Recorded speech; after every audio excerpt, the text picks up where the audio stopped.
صحت بہت بڑی نعمت ہے. بعض دفعہ ہوتا ہے ایسے ہے کہ انسان کو ایسی چوٹ لگتی ہے جس سے بلیڈنگ نہیں ہوتی، خون نہیں بہتا، اور وہ گہری چوٹ رہتی ہے. اس کی وجہ سے یا تو پٹھوں میں انفیکشن، سویلنگ ہو جاتی ہے، انفلیمیشن ہو جاتی ہے، یا ہڈی پر اثر پڑتا ہے. اس شکل میں اللہ تعالیٰ نے ہومیوپیتھی میں بہترین ادویات جو ہیں نا وہ عطا کی ہوئی ہیں، اور وہ ان جڑی بوٹیوں کی ادویات ہیں جو پہاڑوں میں پیدا ہوتی ہیں. تمام طریقہ علاج میں بڑے بڑے مفید پہلو ہیں، بلکہ ہر طریقہ علاج کی جو ہے نا وہ ایک اپنی افادیت ہے، اس میں انفرادیت ہے.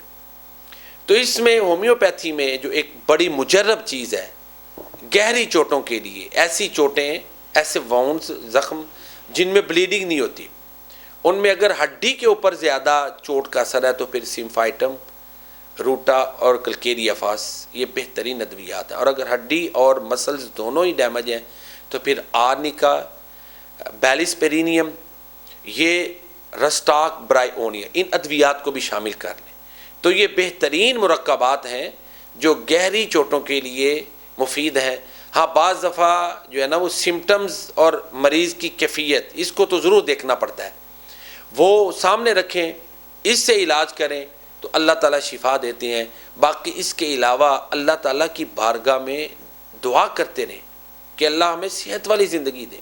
ٹھیک ہے، صحت ایک عظیم ترین نعمت ہے، اور اللہ تعالیٰ نے قرآن کریم کو بھی کہا وَنُنَزِّلُ مِنَ الْقُرْآنِ مَا هُوَ شِفَاء، کہ قرآن یہ شفا ہے جس کو ہم اتارتے ہیں لوگوں کے لیے شفا ہے. قرآن کریم شفا ہے، اس سے بھی علاج کریں. نبی کریم صلی اللہ علیہ وسلم نے جو دعائیں سکھائی ہیں ان کے ذریعہ علاج ہے. پھر اس کے علاوہ جو جڑی بوٹیاں یا جو چیزیں، اب تو انسان جو ہے وہ سورج کی شعاؤں سے علاج کر رہا ہے. اسی طرح اب جو ہے نا نسورز تیار ہوتے ہیں، جو مختلف جو اینٹیڈوٹ تیار کیے جاتے ہیں، ان سے اب علاج کے بہت سے طریقے جو نا بڑھ چکے ہیں جیسے جیسے انسان کا نالج بڑھ رہا ہے.